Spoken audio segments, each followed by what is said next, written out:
So Stellantis has posted their Q3 sales for this year, and as expected, sales are down for Stellantis as a whole. But however, not every brand is doing as bad as you think, but some brands are doing as bad as you think. So let's go ahead and break down the numbers. Let's see exactly where the glaring issues are with Stellantis and their sales, and see exactly what they must do to help turn this around or kind of plug some holes in a sinking ship. At the same time, we're going to uncover some pricing issues and also some dealership pricing issues that may or may not be resolved here in the future. So let's go ahead and get into the video.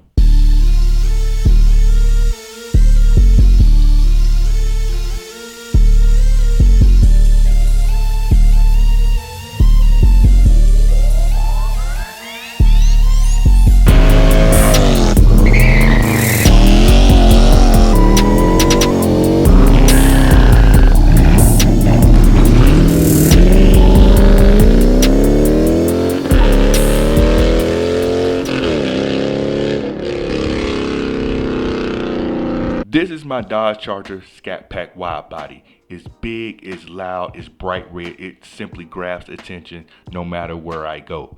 Unfortunately, I bought a car that is 60 times more likely to be stolen than any other car on the road. With the long list of mods and things I bought for this car, one of the first things I installed on my car was this. CarLock, the world's best GPS tracker and alert system. With CarLock, you will be able to live track your car with the GPS from your phone. Also, get alerts sent directly to your phone if anything is going on with your car, such as vibrations, engine starting, the car moving when it shouldn't be moving, or if there's a loss of power, your CarLock will get an alert for that as well. Be sure to get your CarLock. Use my link down in the description below and these discount codes to get a 10% discount on your CarLock purchase, as well as a 14-day free trial of the CarLock service as well. Let's get into the video.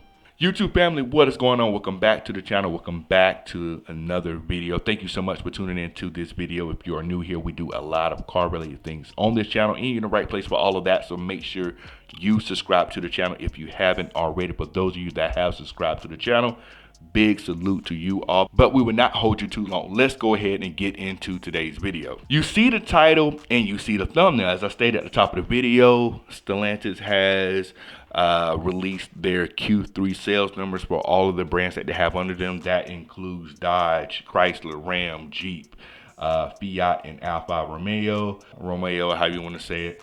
So they released their sales numbers for Q3, and as expected, the whole brand is down. But however, let's be fair here. Compared to some other brands, there are other brands as well that have lower sales this quarter. Some other manufacturers are up this quarter. So it's not like it's solely a Stellantis problem, but in reality, when you start diving into some of the numbers that are laid out here and compare them to some of the other quarters, it is a Stellantis problem to a certain extent. So let's go ahead. I kind of want to show you guys the chart of how it breaks it down. So this chart breaks down each brand by brand and also shows you each model by model sales for this same time last year, and also gives you kind of a comparison of how many total sales they had this time last year compared to this year, right? So let's go ahead and show you that. So I'm gonna first show you Stellantis Q3 as a whole. So this chart that I'm about to put up on the screen for you guys, it's going to give you the whole Stellantis breakdown. It's going to give you brand by brand, model by model, as to what brands are doing well and what brands are doing bad. It's going to compare every single model to this time last year, as well as give you kind of a total amount of sales compared to this time last year as well. So let me show this for you guys really quick here. So here we go. So this on the screen, this is Q3, Q3 for Stellantis when it comes to sales here. So you can see right here, this is mainly what everybody's talking about. This right here, when they're talking about down 20%, they're looking at this number right here. As far as, let me get the microphone a little bit closer here. They're talking about, the total sales from this time last year to this year. So you can see 305,000 to 380,000, down 20%. Now brand for brand here, you can see kind of where everybody stands. Honestly, Jeep brand right here, down 6% from last time, from last year. This time, it's fine. Down 6% isn't bad at all. I mean, of course, they don't want to be down at all. They want to at least stay even or grow, preferably grow. But of course, that didn't happen with Jeep. But compared to some of the other brands here, that wasn't that bad. Ram down 19%. Of course, their main sellers is going to be, the Ram trucks here. Now, these are just really, these cars are here. It's just kind of fleet vehicles, utility cars, things like that. So those sales are going to be kind of weird there. Both, of course, all of that is down for Ram. They are having issues with inventory and pricing as well.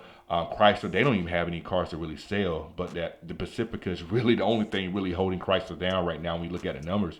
Down 44% as a whole, nearly down 50%, which is crazy.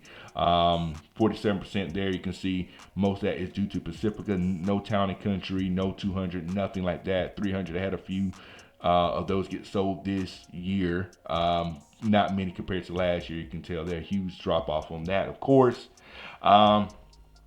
I'm gonna get the Dodge last here. Fiat brand, they had a 118% increase, but mainly because of this one car right here, because they didn't sell any last year, and they sold 235, so that's really not fair. But they had an increase there, and the Alfa Romeo, they had a 29% decrease, but mainly they have a relatively small volume of sales to begin with. The Tonale, which is pretty much the rebranded Hornet, sold a good bit more because it's a new car. That's really the only reason why that's an increase. But other than that, this car and the Giulia, I hope I say that right, down to sales, right? So hop back up here to Dodge. Right here to Dodge, down 43%, so nearly 50% compared to last year this time. And kind of a couple things you want to point out. The Hornet is the only car under the Dodge umbrella that had an increase in sales, right? Which was mainly due to the fact that that car is new. That's really it. Charge a huge fall off, 70% fall off. Look at that, man. Last year, 16,900 to just 5,000 units this year. People was taking those last calls. They was buying those last calls up thinking that was it. And those last calls are still around, right? We're going to get into the number of inventory. They still got a lot of last calls on the lot. So I'm going to show you exactly how much, right? Even just as bad, Challenger, 11,000 sold last year at this time. Only 3,600 sold this year. The Journey, someone had a new one on the lot and they bought it. But Caravan, there's nothing there.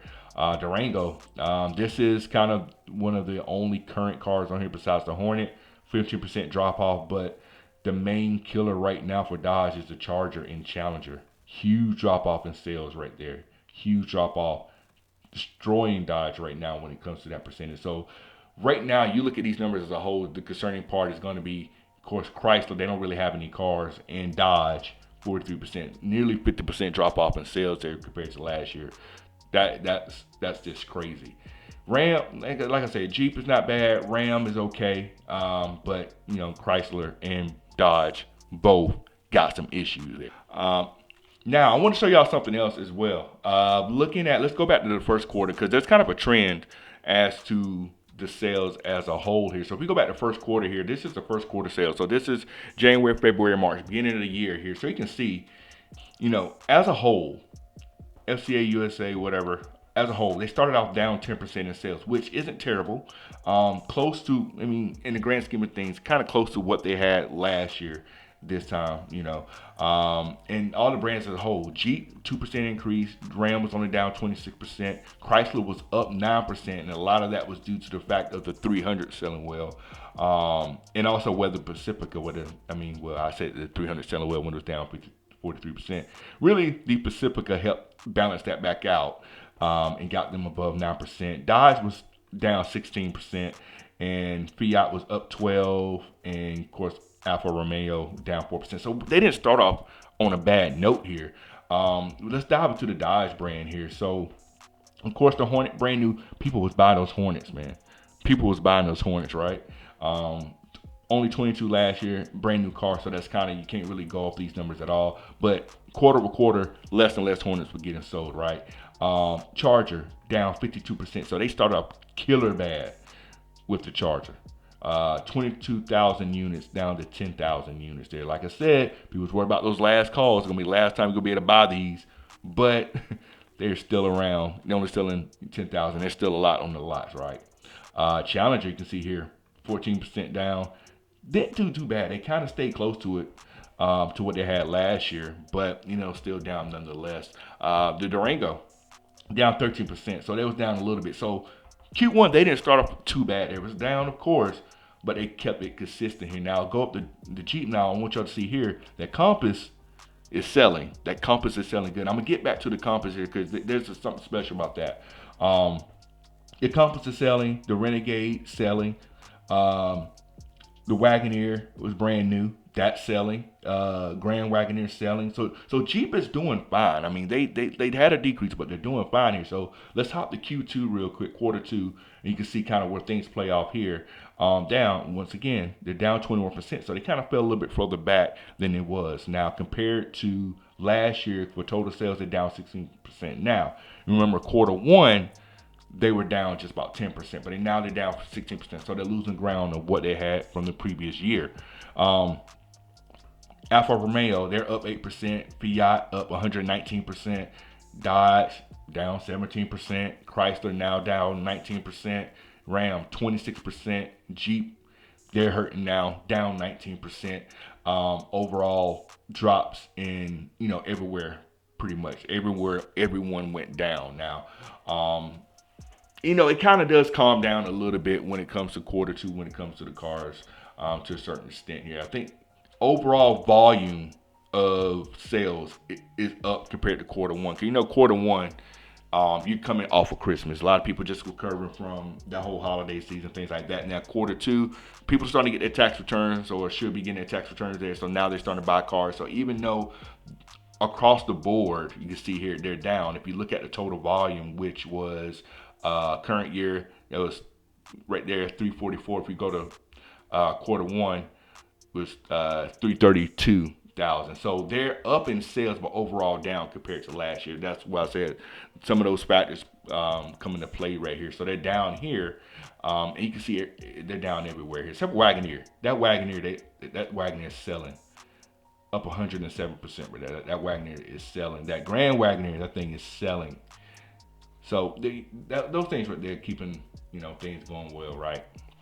Now this is the current quarter, which we kind of looked at. Jeep down 6%, which isn't terrible. Like I said, Compass is doing well. Wagoneer is holding steady. Grand Wagoneer is pretty much holding pretty much steady. Renegade fell off some there, but nonetheless, the Compass is still doing well. And this is where quarter three were. Some of the volume falls off totally here. You can see now 305,000 units totally for everybody else. So we talked about, I mentioned the Hornet and the Compass here. Both of those cars are small SUVs, like, whatever. And the Hornet is selling terribly, but I showed you in a lot of cases, the Compass is moving like crazy. So you got to keep in mind, if you're going to a Dodge dealership, you got Dodge, Ram, Jeep, and Chrysler all on the same lot. So if you're looking at,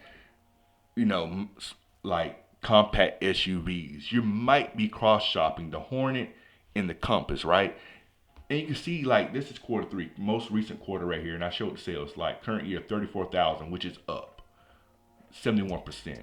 Looking at the Hornet, it's up 120%, but only because of the fact that last year it was brand new. So a lot of people didn't have this car or anything like that. So they didn't have the units for that, right? So this increase of 120 is kind of false to a certain extent. I mean, it did increase, but only because it's a new car versus this year. But you can see total right there compared to, total so far compared to right here. This is total current year. They sold 15,000 compared to Compass, which is 84,000. So this is the thing. So if you go to the Hornet, right? This is the Hornet that no one sees, right? This car's been out, and I've only seen like 2 or 3 on the road. I've seen 3 on the road, and one of those was a rental. So I've seen a total of 3 of these on the road. They're all at the dealerships, right? So this is the thing. Look, this is why this Hornet's not selling. You're on the lot. You look for a Hornet. The cheapest Hornet is going to be at least $31,000, $31,400, right? You're looking for a compact SUV. Now, the Compass, starting price right there, $25,900. Now, I'm not sure of the space difference of the cars or things like that, but if you're just looking for a compact SUV and you're on that Dodge lot looking for the cheapest thing possible, and both of these are on the lot, there's no way that I'm going to go over here to this 2024 Dodge Hornet and pay $6,000 more at least for this thing, when right across the lot is this thing for $25,900. And like I said, we saw the numbers. Like, this thing is selling. It's selling well. People are buying it. And the price point makes sense. $25,900. That's not a terribly expensive car. That's pretty standard for the most part. Brand new car, $25,900. So right there, Dodge and Jeep are kind of going against each other in sales. Like, Dodge is looking bad with sales because they have a car on the lot that can outsell them, which is pretty much almost the same car. Not exactly the same, but kind of the same family. Compact SUV, right? Of course, Dodge is marketing this one as a performance compact SUV, which that's what Dodge is going to do. But if you're just looking just to sell units, starting off at 31.4, that's not going to cut it, right? That's not going to cut it. You're going to lose out on sales against your own stuff on your lot. I mean, as a whole, it does help Stellantis as far as sales, but for Dodge itself, that is struggling to sell other cars besides Chargers and Challengers. Now they're struggling to sell Chargers and Challengers. This right here doesn't bode well that you're competing with your own car that is $6,000 cheaper. If, like I said, if I'm looking for a compact SUV and I see both of these sitting on the lot, I'm gonna go with the Jeep, man. Most people, 9 times, probably 10 times out of 10, is gonna go with this Jeep. Like the Hornet, they're not gonna mess with that. The Jeep, they heard of the name, they heard of the Compass. A lot of people have the Compass. I'm gonna get the Compass, right? So the last thing I kind of want to touch on is this as well, right? I stated multiple times how Dodge is struggling to sell Chargers and Challengers and things like that. And the funny thing about that is they haven't made a brand new Charger or Challenger since December of 2023. It is now October 2024. And the fact that they are still sitting on thousands and thousands of brand new inventory for these cars is literally insane. And the price of these cars is also insane. So let me show y'all something real quick. So let's look at this one thing here. So looking at, I'm pulling up a 2022 to 2023 Ford. I want to show you how bad this inventory stuff is. So I'm only looking at new Ford Mustangs, right? There's only 73 of these Mustangs that are 2022 to 2023. And if I put it the oldest listed, that's a sponsored post and it's not priced. It looks like it's probably a modded Mustang. So a lot of these 2022s and 2023s that are on the lot for Mustangs are like the modded versions. Like they have like Rouse superchargers. They have a Rouse package on. These cars are modified. Like they're going for the high net. There's a lot of Ford Mustang Mach 1s. You got the EcoBoost, things like that. Like I think there's one down here, like this right here, 2022 Ford Mustang GT is $95,000. It's gonna be hard to expect that car to move, right? But if you're looking at the car that's been on here the longest, looks like it's this. I got it all filtered out from oldest listed, so it's showing me the oldest cars first. So you see that right there. Take a quick look at them, see what they're doing with this pricing. So this is one of the oldest cars listed on here, brand new.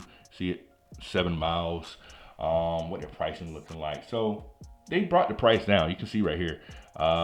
Listed it $922. Now, how accurate is this? I don't know. This is just what's on the site. This may not be the actual price, but you can see they listed it here on September 22nd, and they're down to $64.41. I mean, that's as of almost 2 years ago. Maybe they lost their login or whatnot. They haven't updated it since, but again, that's a 2-year-old car at the moment. But they just kind of down 5,000 or whatnot. But that's not where I really want to show on this end here. So I'm just showing like the inventory, how many few Mustangs are on the lot. Now we can switch this over to Chevy. You know, the Camaro is out of business, but they made sure they have only 16 of those that are right now on the lot for 2022 to 2023.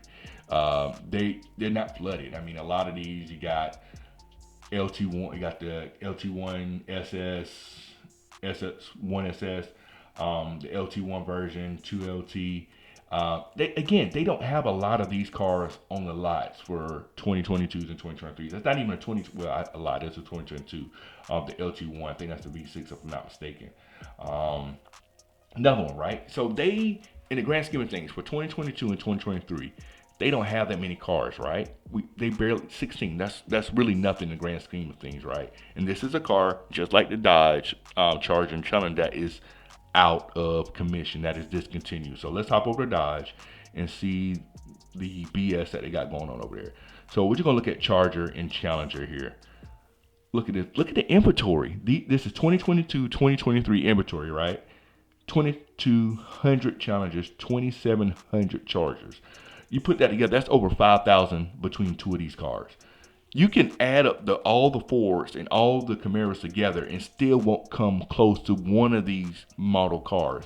This car has not been made since December of 2023. We're a year past that, and there's still 5,000 of these cars that you can go buy brand new right now, which is completely insane. And you see some of these prices on here, you can see why they're still sitting there and why those sales are as low as it is, right? I'm just gonna click on one random, just see what they do in this pricing here. So you got Scatpack, Scatpack. So a lot of Challengers are gonna sell in a lot longer because of the fact that a lot of people aren't gonna buy two-door cars like that, right? So we expect the Challengers to be on there a lot. So what's that? Look at that 2022 Dodge Charger RT. This is a brand new 2022 Charger RT. This car was probably built the same car around the same time my car was built, maybe, right? 5 miles, brand new, 2022. This car is flirting with going to being 3 years old in about 3 months. This car has been sitting there for, it's not they don't have it listed. I wouldn't want to have it listed either. They may have lost their login or something. I don't know. But it's still on here. Maybe it's gone by now. Hopefully it is. But the fact there's even a 2022 still on here is insane, right? Here's another one, 2022 Dodge Challenger RT, 37.9. That's not bad. I mean, 9,000, almost a $10,000 price drop. I mean, it's a RT 37. I mean, maybe could probably drop a little lower. It's about to be a 3-year-old car. Dodge Chargers, RT Scatpack 54. Now this is insane right here. Let me look at this. This is a 2022 that is 54.15. I bought my wide body Charger Scatpack for that amount. Actually, I bought it for less amount. It was about 53. This is brand new, 2022, almost 3 years old, and it's going for 54.15. I don't care what options are on it, but they don't have the pricing yet. They don't have the pricing history on this one, but come on now, y'all can't be serious with having this car still out there. It's about to be 20. It's about to be 25, and that car's still there. All these 2022s. That doesn't make any sense. 2022 54, 2022 54. That's wild. MSRP, and it's the same. That's a 22. That's a 22. I mean, regardless of what options you have on this car, for a car that's nearly 3 years old, there's no reason for this car to be $54,000 for an RT. This is the 5.7. See, this is 5.7. This is the issue. Big issue with Dodge right now, right? I'm just looking at cars. What, $65,000? Come on, 45,000, 53. And these are 22s. These are cars that have been sitting on a lot the longest. Well, that might be a pretty good deal. Maybe 22 Challenger SRT Hellcat, 71,000, 9 miles on it. Price history. So this price history is funny. Started out, so let me get it straight. So they started out, let's show all price changes. I just want to see what kind of games they're playing. This 2022 came out 82, and they dropped the price, they raised the price. These are probably like some kind of incentives here, so they put them on there, removed them here. 80,000, knocked out 750 here, 79. Brought it back up to the original price, added the price back, and then they dropped it back down. Just probably the incentives that they've had and removed. That's all that is. So from this car being a 22, we're now at what? Like I said, 24. They finally started discounting something. They're barely moving off their price. 400, 500, 500, you know. And they say, you know what? Let's start back over. So they added 11,000 back to it, and then took 11,000 back off of it for whatever reason. Which is probably some kind of wild incentive. I don't understand why they added 11,000 and took 11,000 off. Probably to show some kind of fake price drop, but 71.4, not too bad. Still almost a 5-year-old car, but I mean leather seats, sunroof, stuff like that. So that's pretty much what we got with the inventory here. And now this is the part that I don't understand what they're doing with these cars. So number one, we know they have the inventory there. Over 5,000 units still out there based on this one site. Now that may change depending on another site, but we're just using cars.com for right now, just to kind of get an idea of what's out there. I mean, I can't foresee every single one of these listings being wrong. A lot of these cars are more likely still out there. We could probably go to certain dealerships and these cars are still sitting there. So these cars have been sitting there for 2, almost going on 3 years in some cases, right? So looking at the economic side of things, right? Typically, if you have high supply and relatively low demand, that should drive the prices down, right? But they're not playing those games at the dealership with Dodge for whatever reason, right? They're still sitting on these cars. They're still not selling them in some cases, and some dealerships might still have markups on them, right? They're knocking a little off here and there, but they're not really making you really stop and think about, like, I don't know, I might need to pull the trigger on this and stuff like that, right? And we see their sales, and they're not moving units at all. They, even though they have the inventory to kind of make up some of that, maybe not do exactly what they did last year, but at least close that gap a little bit. It's kind of odd that they're choosing to die on this hill with keeping all this inventory sitting on it, right? So at what point do you drop the price on a 2-year-old or a 3-year-old car that they got sitting on there, right? And this might be the case. The case might be that they know that when these EV cars hit the lot, they know they're not going to sell well at all, right? Pretty much everyone online has trashed these cars, talked about them, and pretty much just hated them. EVs aren't for everyone. I know a lot of people like them, but there's a lot of people that hate them as well, especially when you're a brand that prided yourself on being the brotherhood of muscle. And now when 2025 rolls around, you're going to sell 3 cars, and one of those cars is going to be EV only, even though you do have an inline 6 engine coming out for that's got delayed from the beginning of 25 to more than likely the end of 25, and knowing Dodge is probably going to get delayed again. 1/3 of your lineup is going to be EV only, and the other 2 options outside of that are going to be an SUV. I think the Durango should still be around, and the Hornet, which nobody wants to buy because everybody's going to buy the Compass because that car is priced correctly. So when is Dodge going to slash these prices, right? So if they chose to slash these prices when the EVs hit the floor, it could make sense to do it at that point. Reason being is, I know there are people going to be curious about this EV car. They want to know what this car is about. They want to know, is this car going to be worth the money? We know the price tag on that car is going to be pretty hefty, right? That's going to drive some people to the dealerships. And once they see that price tag, they're going to be like, I don't know if I want to drop $70,000, almost $80,000 on this brand new EV that Dodge has done this for the first time, and I don't want to be a guinea pig for this thing. At that time, it might entice some people to maybe look at one of these muscle cars. It's going to be hard to cross shop an EV versus a highly inefficient muscle car, right, that Dodge got. But it might entice some people to look at it if the deal is right. So then you can maybe work a deal to get like a huge discount on these cars. Because at that time, when these EVs hit the floor, it's going to be late 24, 25. So like I said, some of these cars are going to be 2 to 3 years old at that point. This could be the time where those prices get slashed. This could be a time where you could land a good deal on one of these cars if you're looking to go that route. Or get this, right? Or the dealership can just be boneheads and be hard-headed and still not give you a deal on the other car and just sit there on 2 and 3-year-old cars and let you walk without buying anything. Which I think is plausible because, dealers ain't really making deals for whatever reason like that. They rather just sit on these old cars or whatever. But I feel like that might be the best time to start striking deals on these cars when these EVs hit the lot. They don't really want to sit on these old cars like that, even though they have been doing that so far.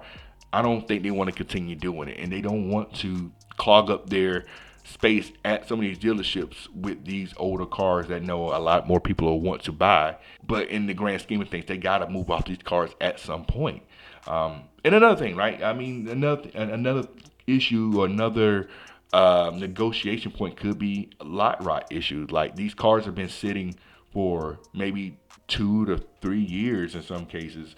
Some, maybe not all of them like that, but some could have been sitting that long. There could be some issues with the car for them sitting. You might be able to work another deal like, hey, there might be issues with the car. Maybe there's something you could maybe get knocked off or whatever, but of course they're going to sell you on the warranty and try to do you that way. But at the end of the day, you can't survive sitting on these cars. So maybe, just maybe, when these EVs hit the lot, that's when the deals start to fly, because they want to make their sales look good. And a good thing to help boost the numbers would be, oh, we dropped our EVs into the lots and now our sales are increasing now, which would be a good story. But everyone will see that the increase in sales didn't come from the EVs, it came from the other cars. But any win is a good win right now for Dodge and Stellantis as a whole. Not all brands under Stellantis is doing bad. Jeep seems to be doing fine. Ram, okay, still needs some work there, but Dodge is definitely lacking. Chrysler is lacking. Alfa Romeo and Fiat, they're doing what they're doing over there. And that is going to wrap up today's video. I want to appreciate y'all for tuning in to this video. If you made it this far, make sure you subscribe to the channel, and also let me know your thoughts on what you're thinking about this price. And do you think it's coming that Dodge is going to start slashing some prices on these cars, right?